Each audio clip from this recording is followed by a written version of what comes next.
ಸಹಿಸಿ ನೋಡು. Amen, hallelujah. ದೇವರಿಗೆ ವಾಕ್ಯ ಓದೋಣ. ಎಫೆಸ ಬರೆದ ಪುಸ್ತಕ 4ನೇ ಅಧ್ಯಾಯ 1-3. ಎಫೆಸ ಬರೆದ ಗ್ರಂಥ 4ನೇ ಅಧ್ಯಾಯ 1-3. ನೀವು ದೇವರಿಂದ ಕರೆಯಲ್ಪಟ್ಟವರಾದ ಕಾರಣ, ನೀವು ದೇವರಿಂದ ಕರೆಯಲ್ಪಟ್ಟವರಾದ ಕಾರಣ ಯೋಗ್ಯರಾಗಿ ನಡೆದುಕೊಳ್ಳಬೇಕೆಂದು ಕರ್ತನ ಸೇವೆಯಲ್ಲಿ ಸೆರೆಯವನಾದ ನಾನು ನಿಮ್ಮನ್ನು ಪ್ರಬೋಧಿಸುತ್ತೇನೆ.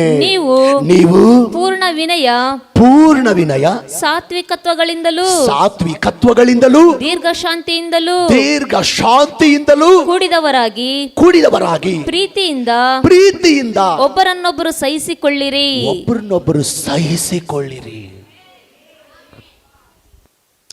ಮಗನೇ, ಸಹೋದರಿ, ಪೌಲನು ಈ ವಾಕ್ಯನ ಬರೆದಂತ ಭಾವಾರ್ಥ ಏನ್ ಗೊತ್ತಾ? ಈ ವಾಕ್ಯ ಇದ್ರ ಭಾವಾರ್ಥ ಏನ್ ಗೊತ್ತಾ? ಎಷ್ಟೋ ಜನರಿಗೆ ಯಾರಿಂದ ಏನಾದರೂ ತೊಂದರೆ ಬರುವಾಗ, ಯಾರಿಂದ ಏನಾದರೂ ನಿಮಗೆ ಕೆಟ್ಟದ್ದು ಜರುಗುವಾಗ, ಯಾರಿಂದ ಏನಾದರೂ ನಿಮಗೆ ನೋವುಂಟಾಗುವಾಗ, ಯಾರಿಂದ ಏನಾದರೂ ನಿಮಗೆ ಕೇಡು ಜರುಗುವಾಗ, ಯಾರಿಂದ ಏನಾದರೂ ನಿಮ್ಮ ಮನಸ್ಸಿಗೆ ನೋವಾಗುವಾಗ, ಇದೇ ಕಾರಣದಿಂದ ದೇವರನ್ನು ಬಿಟ್ಟು ಬಿಡುವಂತ ಪ್ರಯತ್ನ ಮಾಡಬೇಡಿ. ಇದೇ ಕಾರಣದಿಂದ ದೇವರಿಂದ ದೂರ ಹೋಗುವಂತ ಪ್ರಯತ್ನ ಮಾಡಬೇಡಿ. ಇದೇ ಕಾರಣದಿಂದ ಆಲಯದಿಂದ ದೂರ ಹೋಗುವಂತ ಪ್ರಯತ್ನ ಮಾಡಬೇಡಿ. ಇದೇ ಕಾರಣದಿಂದ ದೇವರನ್ನ ಬಿಟ್ಟು ಬಿಡುವಂತ ಪ್ರಯತ್ನ ಮಾಡಬೇಡಿ. ಪೌಲ ಬರೆಯುವಂತ ಆ ಮಾತಿನ ಭಾವಾರ್ಥ ಏನಂದ್ರೆ, ಯಾರಿಂದ ಏನಾದರೂ ನಿಮಗೆ ತೊಂದರೆ ಬಂದ್ರೆ, ಯಾರಿಂದ ಏನಾದರೂ ನಿಮಗೆ ಕೆಟ್ಟದಾದ್ರೆ, ಯಾರಿಂದ ಏನಾದರೂ ನಿಮಗೆ ನೋವಾದ್ರೆ, ಯಾರಿಂದ ಏನಾದರೂ ಮನಸ್ಸಿಗೆ ಗಾಯ ಆದ್ರೆ, ಸಹಿಸಿ ಜಯಿಸಿ ಆತ್ಮೀಯ ಜೀವಿತದಲ್ಲಿ ಮುಂದೆ ಸಾಗಬೇಕಂತ ಪೌಲನು ವಿಶ್ವಾಸಿಗಳನ್ನ ಬಲಪಡಿಸ್ತಾ ಇದ್ದಾನೆ. ಯಾರೋ ಏನೋ ಅಂದ್ರಂತ ಅಷ್ಟಕ್ಕೆ ದೇವರನ್ನು ಬಿಟ್ಟು ಹೋಗುವಂತ ಪ್ರಯತ್ನ ಮಾಡಬೇಡ. ಯಾರಿಂದ ಏನಾದ್ರೂ ಶೋಧನೆ ಬಂತಂದಿ ಅದೇ ಕಾರಣದಿಂದ ದೇವರಿಂದ ಹಿಂದೋಗುವಂತ ಪ್ರಯತ್ನ ಮಾಡಬೇಡ. ಯಾರೋ ಏನೋ ಅಂದ್ರು ಅಂತೇಳಿ ಆ ಕಾರಣದಿಂದಲೇ ದೇವರನ್ನ ದೂರ ಮಾಡ್ಕೋಬೇಡ. ಏನೋ ಶೋಧನೆ ಬಂತೇಳಿ, ಏನೋ ಕಷ್ಟ ಬಂತೇಳಿ, ಯಾರಿಂದ ಏನೋ ತೊಂದರೆ ಉಂಟಾಯ್ತು ಅಂತೇಳಿ ಅದಕ್ಕೋಸ್ಕರ ದೇವರನ್ನ ಕಳ್ಕೊಳ್ಳುವಂತ ಪ್ರಯತ್ನ ಮಾಡಬೇಡ. ದೇವ್ರು ಹೇಳ್ತಾನೆ, ಸಹಿಸಿ ನೋಡು. ನೀನು ಸಹಿಸಿ ನೋಡು, ನಾನೇನ್ ಕಾರ್ಯ ಮಾಡ್ತೀನಿ ನೋಡು. ಮಗನೇ, ಸಹೋದರಿ, ಯೇಸು ಸ್ವಾಮಿ ಜೊತೆಗಿದಂತ 12 ಜನ ಅವ್ರೇನ್ ಪರಿಪೂರ್ಣರೇನಲ್ಲ. ಮೊದಲು ಆ 12 ಜನ ಏನು ಯೇಸು ಸ್ವಾಮಿ ಶಿಷ್ಯರಿದ್ರಲ್ಲ, ಮೊದಲು ಅವರು ಪರಿಪೂರ್ಣರೇನಲ್ಲ, ಅವ್ರು ಅತಿ ಪರಿಶುದ್ಧರೇನಲ್ಲ.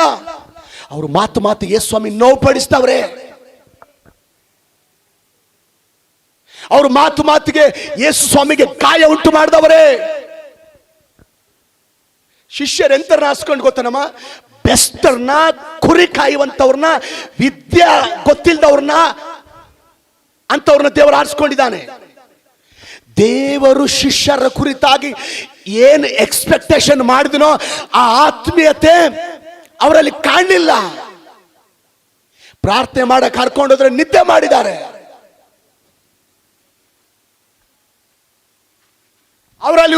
ಅವರಲ್ಲಿ ಒಬ್ಬನು ಯೇಸುವನ್ನೇ ಹಿಡ್ಕೊಟ್ಟಿದ್ದಾನೆ.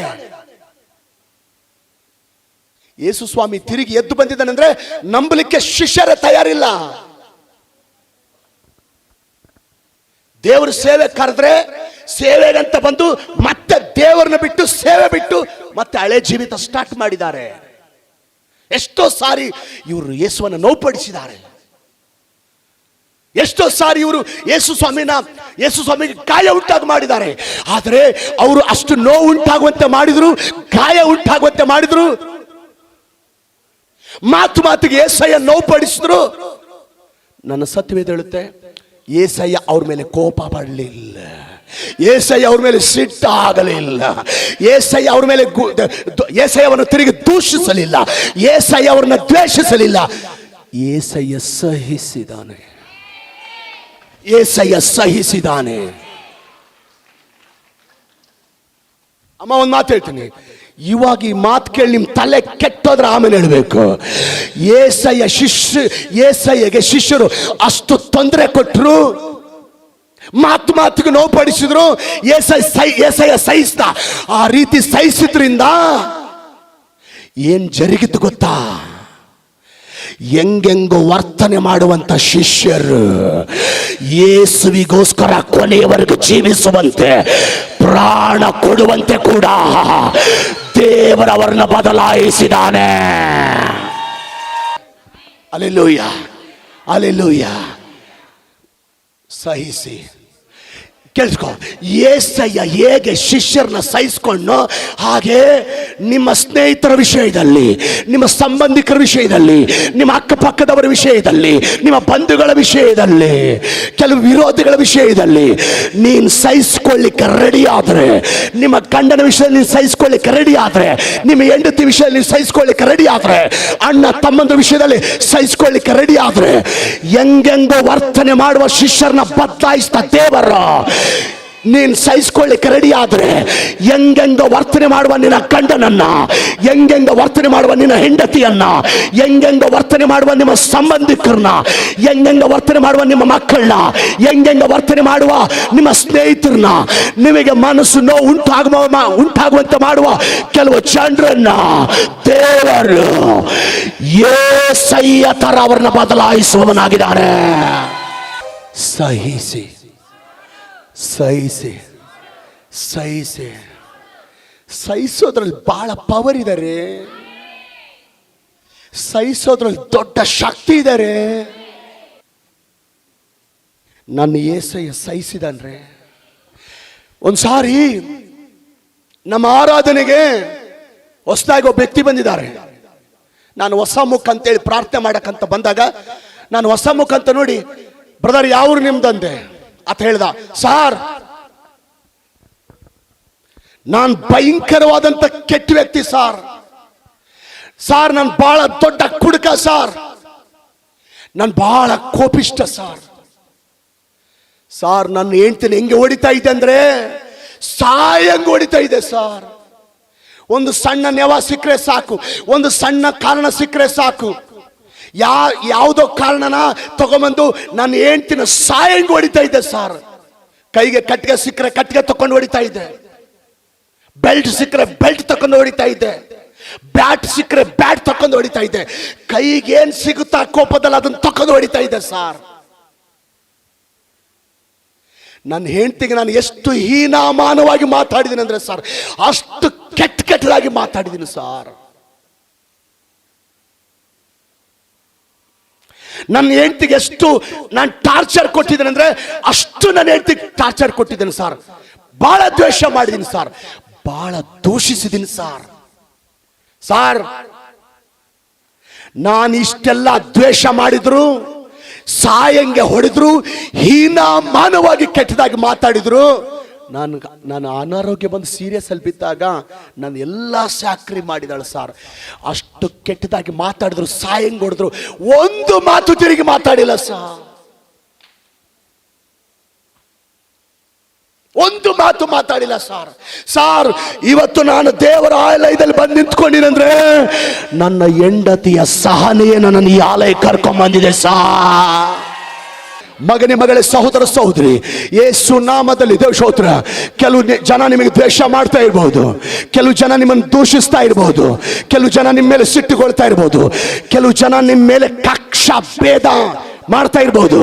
ದೇವರಿಗೆ ಸ್ತೋತ್ರ.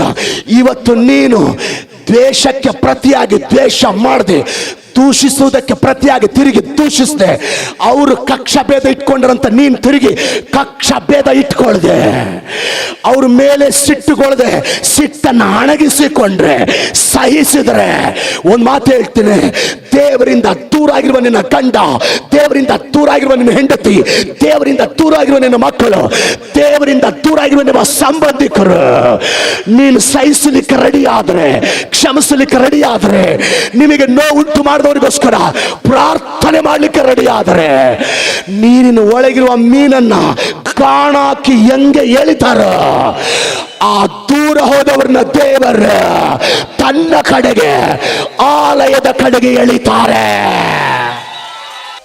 ಸಹಿಸಿ ಒಂದ್ಸಾರಿ ಸಹಿ ನೋಡಮ್ಮ, ಒಂದ್ಸಾರಿ ಸಹಿಸಿ ನೋಡ್ರಿ, ಸಹಿಸೋದ್ರ ಅಷ್ಟು ಶಕ್ತಿ ಇದೆ ರೀ. ನೀನ್ ಸಹಿಸಿದ್ರೆ ದೂರ ಹೋದ ಗಂಡ ಮತ್ತೆ ನಿನ್ನ ಹತ್ರ ಬರ್ತಾನೆ. ನೀನ್ ಸಹಿಸಿದ್ರೆ ದೂರ ಹೋದ ಹೆಂಡತಿ ಮತ್ತೆ ವಾಪಸ್ ಬರ್ತಾಳೆ. ನೀನು ಸಹಿಸಿದ್ರೆ ದೂರ ಹೋದ ಮಕ್ಕಳು ಮತ್ತೆ ವಾಪಸ್ ಬರ್ತಾರೆ. ನೀನು ಸಹಿಸಿದ್ರೆ 5 ವರ್ಷ 10 ವರ್ಷ ಗಂಡ ಹೆಂಡತಿ ದೂರ ಆಗಿರುವಂತ ಕುಟುಂಬಗಳು ಮತ್ತೆ ದೇವರು ಒಂದ್ ಮಾಡ್ತಾನೆ. ಕರ್ತನಲ್ಲಿ ಪ್ರೀತಿಯ ದೇವರ ಸೇವಕರುಗಳೇ, ನಿಮ್ಮ ವಿಶ್ವಾಸಿಗಳನ್ನ ಕ್ಷಮಿಸಲಿಕ್ಕೆ ರೆಡಿ ಆದ್ರೆ, ನಿಮ್ಮ ವಿಶ್ವಾಸಿಗಳು ನಿಮ್ಮ ಸಭೆನ ಬಿಟ್ಟು ಬೇರೆ ಬೇರೆ ಎಲ್ಲಿ ಹೋದ್ರು ಮತ್ತೆ ನಿನ್ನ ಸಭೆನ ಹುಡುಕೊಂಡು ವಾಪಸ್ ಬರೋ ತರ ದೇವರು ಕಾರ್ಯ ಮಾಡ್ತಾರೆ. ಸಹಿಸಿ ನೋಡು. ಪಕ್ಕದವ್ರು ಹೇಳು, ದೇಶಕ್ಕೆ ಪ್ರತಿಯಾಗಿ ದೇಶಿಸದೆ, ದೂಷಿಸುವುದಕ್ಕೆ ಪ್ರತಿಯಾಗಿ ದೂಷಿಸದೆ. ಅಕ್ಕ ಸಹಿಸಿ ನೋಡು, ಅಣ್ಣ ಸಹಿಸಿ ನೋಡು. ನಮ್ಮ ದೇವ್ರು ನನಗೆ ನೀನು ಸಹಿಸಿ ಬಿಟ್ಬಿಡು, ಮೊದಲು ನಾನು ನೋಡ್ಕೊಂತೇನೆ. ದೇವರು ಯೇಸುವನ್ನ ಅಮ್ಮ 2 ಕೈಗಳಿಗೆ ಮಳೆ ಹೊಡೆದಿದ್ದಾರೆ, ಕಾಲಿಗೆ ಮಳೆ ಹೊಡೆದಿದ್ದಾರೆ, ತಲೆಗೆ ಮುಳ್ಳಿನ ಕಿರೀಟ ಧರಿಸಿದ್ದಾರೆ. ಅಷ್ಟು ಸಾಲದಂತ ದ್ರೋಹಿಗಳು ಬಟ್ಟೆ ಹರಿದಿದ್ದಾರೆ. ಅಷ್ಟು ಸಾಲದಂತ ಮುಖಕ್ಕೆ ಥೂ ಅಂತ ಉಗುಳಿದ್ದಾರೆ, ಅವಮಾನ ಮಾಡಿದ್ದಾರೆ. ಏಸಯ್ಯ ಶಿಲುಬೆಯಲ್ಲಿ ತೂಗಾಡ್ತಾ ಇನ್ನೇನು ಪ್ರಾಣ ಹೋಗ್ಬೇಕು. ದೇವರೇ, ನನ್ನ ಕೈ ಮಳೆ ಹೊಡೆದಾರಪ್ಪ, ಕಾಲಿಗೆ ಮಳೆ ಹೊಡೆದಾರಪ್ಪ, ತಲೆಗೆ ಮುಳ್ಳೆ ಕಿರೀಟ ಇಟ್ಟಾರಪ್ಪ, ಅವಮಾನ ಮಾಡಿರಪ್ಪ, ಇವ್ರ ಮೇಲೆ ಬೆಂಕಿ ಕಳಿಸಿ ಸುಟ್ಟಾಕಪ್ಪ ಅಂತ ಪ್ರಾರ್ಥನೆ ಮಾಡಿಲ್ಲ. ಏನ್ ಮಾಡ್ದೆ ಗೊತ್ತಾ? ತಂದೆಯೇ, ಇವ್ರು ಏನು ಮಾಡುತ್ತಾರಂತ ಇವರು ಅರಿಯರು, ಇವರನ್ನ ಕ್ಷಮಿಸು ಅಂತ ಪ್ರಾರ್ಥನೆ ಮಾಡಿ ಕಣ್ಣು ಮುಚ್ಚಿಬಿಟ್ಟ. ಆ ಪ್ರಾರ್ಥನೆ ಅಲ್ಲೇ ಇದ್ದಂತ ಶತಾಧಿಪತಿ ಕೇಳಿಸ್ಕೊಂಡು ತಲೆ ಕೆಟ್ಟೋಗ್ಬಿಡ್ತು. ಶತಾಧಿಪತಿಗೆ ನಾವು ಮಾಡಿರೋ ಶಿಕ್ಷೆ, ನಾವು ಆತ ಕೊಟ್ಟಿರೋ ತೊಂದರೆ ನೋಡಿದ್ರೆ, ನಾವು ಆತನಿಗೆ ಮಾಡಿರೋ ಹಿಂಸೆ ನೋಡಿದ್ರೆ ಬೆಂಕಿ ಕಳಿಸಿ ನಮ್ಮನ್ನು ಸುಟ್ಟಾಕಂತ ಪ್ರಾರ್ಥನೆ ಮಾಡಬೇಕು. ಈತ ನೋಡಿದ್ರೆ ಹೆಂಗ ಕ್ಷಮಿಸುವಂತ ಪ್ರಾರ್ಥನೆ ಮಾಡ್ತಾನಲ್ಲ, ನಿಜವಾಗಲೂ ಈತ ಸಾಧಾರಣ ವ್ಯಕ್ತಿ ಅಲ್ಲ, ಈತನ ಸತ್ಪುರುಷನಂತ ಅಲ್ಲೇ ಮೊಣಕಾಲಾಕಿ ತನ್ನನ್ನು ತಾನು ದೇವರಿಗೆ ಒಪ್ಪಿಸಿ ಕೊಟ್ಟಿದ್ದಾನೆ. ಅಲ್ಲೆಲ್ಲೂಯ. ಮಗನೇ ಮಗಳೇ, ಸೋದರಿ, ಕೆಲವು ಜನ ನಿಮ್ಮನ್ನು ದ್ವೇಷಿಸ್ತಾ ಇದ್ದಾರ, ಕೆಲವು ಜನ ನಿಮ್ಮನ್ನು ದೂಷಿಸ್ತಾ ಇದ್ದಾರ, ಕೆಲವು ಜನ ನಿಮ್ಮ ಬಗ್ಗೆ ಕೆಟ್ಟದಾಗಿ ಮಾತಾಡ್ತಾ ಇದ್ದಾರ, ಕೇವಲವಾಗಿ ಮಾತಾಡ್ತಾ ಇದ್ದಾರ, ಹೀನಾಮಾನವಾಗಿ ಮಾತಾಡ್ತಾ ಇದ್ದಾರ, ಅಸಹ್ಯವಾಗಿ ಮಾತಾಡ್ತಾ ಇದ್ದಾರ. ಯೇಸು ಸ್ವಾಮಿಗೆ ಮಳೆ ಹೊಡೆದಂಗೆ ನಿಮಗೆ ಮಳೆ ಹೊಡ್ತಾ ಇದ್ದಾರ. ಚುಚ್ಚು ಮಾತುಗಳಿಂದ ನಿಮಗೆ ಮಳೆ ಹೊಡ್ತಾ ಇದ್ದಾರ. ಸಹಿಸೋ, ನಿನಗಿರೋ ಆಪ್ಷನ್ ಸಹಿಸಿ ನೋಡು. ನೀನು ಸಹಿಸಿದ್ರೆ ನಿಮ್ಮ ಶತ್ರುಗಳ ಒಳಗೆ, ನಿಮಗೆ ಆಗದವರ ಒಳಗೆ ನಿಮ್ಮ ಮೇಲೆ ಏನು ದೂಷಿಸುವಂತ ಮನಸ್ಥಿತಿ ಇದೆಯೋ, ನಿಮ್ಮ ಮೇಲೆ ಏನು ದ್ವೇಷಿಸುವಂತ ಮನಸ್ಥಿತಿ ಇದೆಯೋ, ಅವ್ರ ಒಳಗಡೆ ನಿಮ್ಮ ಮೇಲೆ ಏನು ಕಕ್ಷೆ ಭೇದ ಇಟ್ಕೊಳ್ಳುವಂತ ಮನಸ್ಥಿತಿ ಇದೆಯೋ, ಕೇಳು, ಆ ಮನಸ್ಥಿತಿನ ಅವ್ರ ಹೃದಯದಿಂದ ಹೊರಗೆ ತೆಗೆದಾಕಿ ಅವ್ರು ನಿನ್ನ ಪ್ರೀತಿ ಮಾಡೋ ತರ, ಅದೇ ಜನ ನಮ್ಮ ಅಣ್ಣ ಸೂಪರ್, ನಮ್ಮ ಅಕ್ಕ ಸೂಪರ್ ಅಂತ ನಿನ್ ಪರವಾಗಿ ನಿಲ್ಲೋ ತರ ನಮ್ ದೇವ್ರು ಕಾರ್ಯ ಮಾಡ್ತಾರೆ. ಸಹಿಸಿ ಅಮ್ಮ, ಸಹಿಸಿ ನೋಡಮ್ಮ. ಒಬ್ರು ಹೇಳ್ತಿದ್ರು ನನಗೆ, ಸಾರ್ ನಾನು ದೇವ್ರ ವಾಕ್ಯ ಹೇಳ್ದಂಗೆ ನಾನು ಅವ್ರನ್ನ ಪ್ರೀತಿ ಮಾಡೀನಿ ಸಾರ್, ನಾನು ಅವ್ರನ್ನ ಕ್ಷಮಿಸಿನಿ ಸಾರ್, ನಾನು ಅವ್ರನ್ನ ಸಹಿಸಿನಿ ಸಾರ್. ಅವ್ರು ಏನಂತಾರೆ ಗೊತ್ತಾ ಸಾರ್? ಆಕ್ಟಿಂಗ್ ಮಾಡ್ತಾರೆ, ಡ್ರಾಮಾ ಮಾಡ್ತಾರೆ, ಡ್ರಾಮಾ ಅಂತಾರೆ ಸರ್. ನನಗೆ ಭಾಳ ನೋವಾಗಿದೆ ಸರ್. ನಾನು ನಿಜವಾಗಲೂ ಪ್ರೀತಿ ಮಾಡಿದ್ರು, ನಾನು ನಿಜವಾಗಲೂ ಕ್ಷಮಿಸಿದ್ರು, ನಾನು ನಿಜವಾಗಲೂ ಸಹಿಸಿದ್ರು. ಏನಂತಾರಂತೆ? ಡ್ರಾಮಾ ಮಾಡ್ತಾರೆ, ಆಕ್ಟಿಂಗ್ ಮಾಡ್ತಾರೆ, ಅಂತಾರೆ ಸರ್. ನನಗೆ ಭಾಳ ನೋವು. ಕ್ಷಮಿಸಿದ್ರು ನನ್ನ ಮಾತಾಡ್ತಾರೆ ಸರ್, ಸಹಿಸಿದ್ರು ನನ್ನ ಡ್ರಾಮಾ ಅಂತ ಮಾತಾಡ್ತಾರೆ ಸರ್. ನಾನು ಅವ್ರಿಗೊಂದು ಮಾತು ಹೇಳಿದೆ, ಅಮ್ಮ, ನಾವೇನ ಹೃದಯ ಕಿತ್ಕೊಂಡು ಬಗದು ನೋಡು ನಾನು ಸಹಿಸಿನಿ, ನೋಡು ನಾನು ಕ್ಷಮಿಸಿನಿ ಅಂತ ತೋರ್ಸಕ್ಕಾಗತ್ತಾ?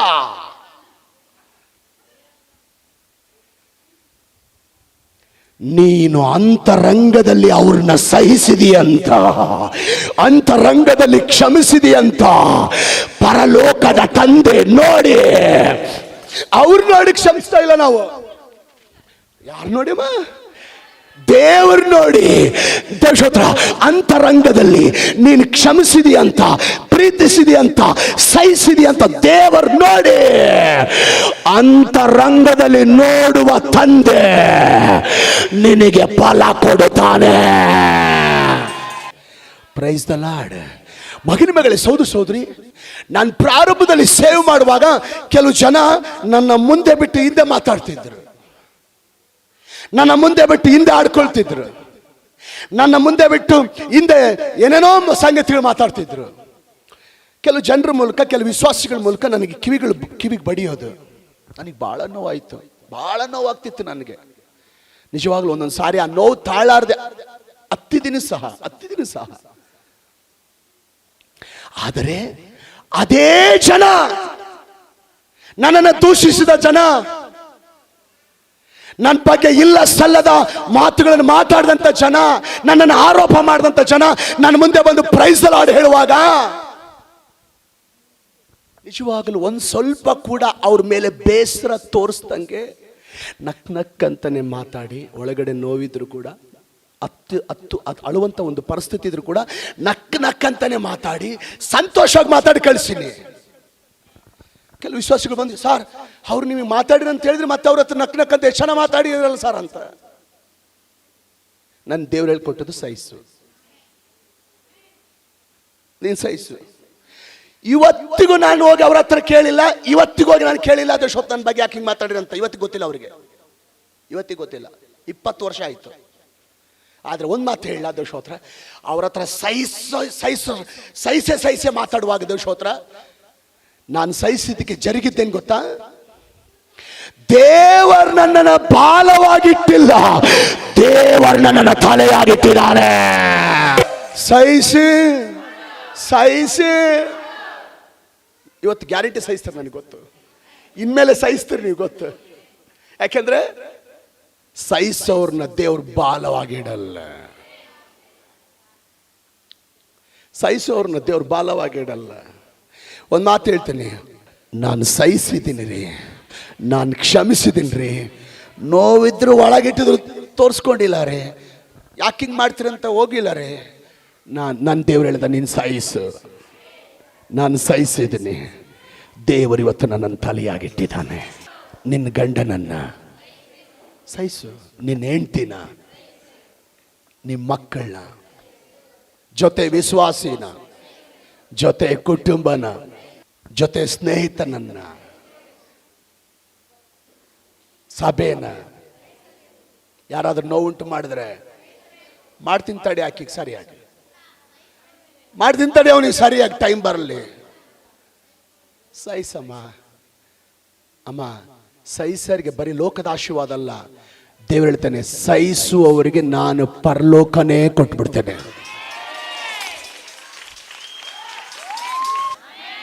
ನೀವು ಸಹಿಸಿದರೆ ಕೆಲವು ಕುಟುಂಬಗಳು ಆಲಯಕ್ಕೆ ಬರುತ್ತೆ. ಯಾರಾದ್ರೂ ನಿಮಗೆ ತಪ್ಪು ಮಾಡಿ ಕಾಣುವಾಗ, ನೀನು ಹಂಗೆ ತಪ್ಪು ಮಾಡಿದ್ಕೆ ನೋಡಂಗಾಗಿತ್ತು, ಅದಕ್ಕೆ ಕೊಟ್ಟನ ಶಿಕ್ಷೆ, ಅದಕ್ಕೆ ಹಿಂಗಾಯ್ತು ಅನ್ಬಸ್. ಸಹಿಸು. ನೀನು ಸಹಿಸಿದ್ರೆ ನಿನ್ನ ಜೊತೆ ಅವರು ನಾಳೆ ಆಲಯಕ್ಕೆ ಬರ್ತಾರೆ. ನೀನು ಅಲ್ಲೇ AK-47 ಹೊಡೆದ್ರೆ ಬರಲ್ಲ. ಯಾಕಂದ್ರೆ ಲೋಕ ಪ್ರತಿಯೊಬ್ಬರು ಸಹಿಸ್ತಾ ಇಲ್ಲ. ನಿನ್ನ ಬಗ್ಗೆ ವ್ಯತ್ಯಾಸ ಏನು ಗೊತ್ತಾ? ಎಲ್ಲರೂ ನನ್ನ ದ್ವೇಷಿಸ್ತಾ ಇರೆ, ಆದರೆ ಈ ಹೆಣ್ಮಗಳು, ಚರ್ಚಿಗೆ ಹೋಗೋ ಹೆಣ್ಮಗಳು ಮಾತ್ರ ನನ್ನ ಸಹಿಸ್ತಾಳೆ. ಈ ಚರ್ಚಿಗೆ ಹೋಗೋ ಹೆಣ್ಮಗಳು ಮಾತ್ರ ನಾನು ಪ್ರೀತಿ ಮಾಡ್ತಾಳೆ. ಈ ಚರ್ಚಿಗೆ ಹೋಗೋ ವ್ಯಕ್ತಿ ಮಾತ್ರ ನಾನು ಎಷ್ಟು ಚೆನ್ನಾಗಿ ಮಾತಾಡಿಸ್ತಾನೆ. ಏನೋ ವ್ಯತ್ಯಾಸ ಇದೆ, ನಿನ್ನ ಜೊತೆಗೆ ಬರ್ತಾರೆ. ನನ್ನ ನೇಸೈ ಹೇಳ್ಕೊಟ್ಟಿದ್ದು ಸಹಿಸ್ರಿ. ನಿಜವಾಗ ಹೇಳ್ತೀನಿ, ಎಷ್ಟು ಜನ ರೆಡಿ ಆಗಿದ್ರೆ ಸಹಿಸಲಿಕ್ಕೆ?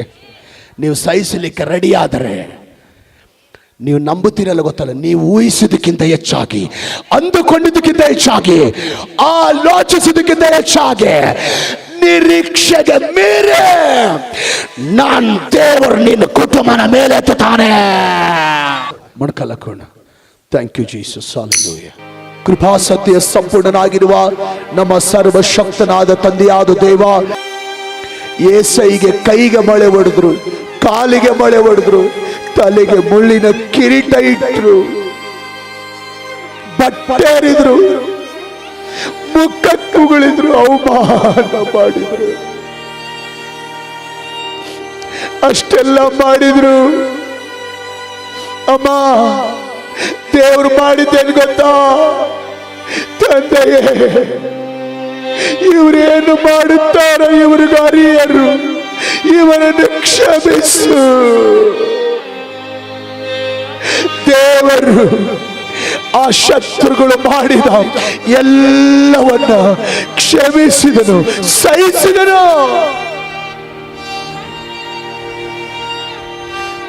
ಇದರಿಂದ ಜರುಗಿತ್ತೇನು ಗೊತ್ತಾ? ಆತನನ್ನು ದ್ವೇಷಿಸಿದ ಶತಾಧಿಪತಿ, ಆತನನ್ನು ದೂಷಿಸಿದ ಶತಾಧಿಪತಿ, ಆತನನ್ನು ಶಿಲುಬೆಗೆ ಹಾಕಿದ ಶತಾಧಿಪತಿ, ಆತನ ಹೃದಯ ಕರಗಿ ನೀರಾಗಿ ಅಲ್ಲೇ ಮೊಣಕಾಲಾಕಿ ತನ್ನನ್ನು ತಾನು ದೇವರಿಗೆ ಒಪ್ಪಿಸಿಕೊಡ್ತಾ ಇದ್ದಾನೆ. 12 ಮಂದಿ ಶಿಷ್ಯರು ಮಾತು ಮಾತಿಗೆ ಆತನ ನೋವು ಪಡಿಸಿದ್ದಾರೆ, ಮಾತು ಮಾತಿಗೆ ಆತನಿಗೆ ಗಾಯ ಉಂಟು ಮಾಡಿದ್ದಾರೆ. ಯೇಸು ಯಾರೋ ಗೊತ್ತಿಲ್ಲ ಅಂತೇಳಿ ಸುಳ್ಳು ಹೇಳಿದ್ದಾರೆ. ಆತನಿಗೆ ವ್ಯತಿರೇಕವಾಗಿ ಎಷ್ಟೋ ಸಂದರ್ಭಗಳಲ್ಲಿ ನಡೆದಿದ್ದಾರೆ. ಅವರಲ್ಲಿ ಒಬ್ಬನು ಯೇಸುವನ್ನೇ ಹಿಡಿದು ಕೊಟ್ಟಿದ್ದಾನೆ. ಇಷ್ಟೆಲ್ಲ ಮಾಡಿದ್ರು ಕೂಡ ಯೇಸಯ್ಯ ಶಿಷ್ಯರ ವಿಷಯದಲ್ಲಿ ಮಾಡಿದ್ದೇನೆ ಗೊತ್ತಾ? ಸಹಿಸಿದ್ದಾನೆ. ಶಿಷ್ಯರ ವಿಷಯದಲ್ಲಿ ಯೇಸಯ್ಯ ಸಹಿಸಿದ್ದಕ್ಕೆ ಜರುಗಿದ್ದೇನೆ ಗೊತ್ತಾ? ಆ 12 ಮಂದಿ ಶಿಷ್ಯರು, 12 ಮಂದಿಯಲ್ಲಿ ಒಬ್ಬ ಯೂದನನ್ನು ಬಿಟ್ಟು 11 ಜನ ಕೊನೆಯವರೆಗೂ ಯೇಸುವಿಗಾಗಿ ಜೀವಿಸುವಂತೆ, ಯೇಸುವಿಗಾಗಿ ಪ್ರಾಣ ಕೊಡುವಂತೆ ದೇವರವರನ್ನು ಬದಲಾಯಿಸಿದಾನೆ. ನಿನ್ನ ಗಂಡನ ವರ್ತನೆ ಸಹಿಸಲಿಕ್ಕೆ ಆಗ್ತಾ ಇಲ್ವಾ? ನಿಮ್ಮ ಹೆಂಡತಿಯ ವರ್ತನೆ ಸಹಿಸಲಿಕ್ಕೆ ಆಗ್ತಾ ಇಲ್ವಾ? ನಿಮ್ಮ ಮಕ್ಕಳ ವರ್ತನೆ ಸಹಿಸಲಿಕ್ಕೆ ಆಗ್ತಾ ಇಲ್ವಾ? ಕೆಲವು ಜನ ನಿಮಗೆ ಮಾಡುವ ನೋವುಗಳನ್ನ, ಟಾರ್ಚರ್ಗಳನ್ನ, ಹಿಂಸೆಗಳನ್ನ, ಚುಚ್ಚು ಮಾತುಗಳನ್ನ, ಅಪಪ್ರಚಾರಗಳನ್ನು ಸಹಿಸ್ತಾ ಇಲ್ವಾ? ಸಹಿಸಕ್ಕಾಗ್ತಾ ಇಲ್ವಾ? ಸಹಿಸೋ. ನೀನು ಸಹಿಸಿದ್ರೆ ದೇವರಿಗೆ ಸ್ತೋತ್ರ. ಹೆಂಗೆಂಗ ವರ್ತನೆ ಮಾಡುವಂತ ಶಿಷ್ಯರನ್ನ ಬದಲಾಯಿಸಿದ ದೇವರು ಹೆಂಗೆಂಗ ವರ್ತನೆ ಮಾಡುವ ನಿನ್ನ ಗಂಡನನ್ನ, ಹೆಂಗೆಂಗ ವರ್ತನೆ ಮಾಡುವ ನಿನ್ನ ಹೆಂಡತಿಯನ್ನ, ಹೆಂಗೆಂಗ ವರ್ತನೆ ಮಾಡುವ ನಿನ್ನ ಮಕ್ಕಳನ್ನ, ಹೆಂಗೆಂಗೋ ನಿನಗೆ ವಿರೋಧವಾಗಿ ಕಾರ್ಯ ಮಾಡುವ ಕೆಲವು ಜನರನ್ನ ದೇವರು ಬದಲಾಯಿಸುವ ದೇವರಾಗಿದ್ದಾನೆ. ಕೆಲವು ಜನ ಸಮಸ್ಯೆ ಬಂತು ಅಂತ ಹೇಳಿ, ಕಷ್ಟ ಬಂತು ಅಂತ ಹೇಳಿ, ಯಾರೋ ಏನೋ ಮಾತಾಡಿದ್ರು ಅಂತ ಹೇಳಿ ದೇವರಿಂದನೇ ದೂರವಾಗಿದ್ದಾರ, ಆಲಯದಿಂದನೇ ದೂರವಾಗಿದ್ದಾರ, ಆಲಯ ಬಿಟ್ಟು ಹೋಗಿದಾರಂತೇಳಿ, ದೇವರಿಂದ ದೂರ ಆಗಿದಾರಂತೇಳಿ ನೀನು ಅವ್ರನ್ನ ಬೈಯುವ ಪ್ರಯತ್ನ ಮಾಡಬೇಡ, ದೂಷಿಸುವ ಪ್ರಯತ್ನ ಮಾಡಬೇಡ, ದ್ವೇಷಿಸುವ ಪ್ರಯತ್ನ ಮಾಡಬೇಡ. ಕ್ಷಮಿಸು, ಸಹಿಸು. ನೀರಲ್ಲಿರುವ ಮೀನನ್ನ ಕಾಣ ಹಾಕಿ ಎಳೆಯೋ ಪ್ರಕಾರ ಮತ್ತೆ ದೇವರವರನ್ನ ಆಲಯದ ಕಡೆ ಎಳೆಯುತ್ತಾನೆ.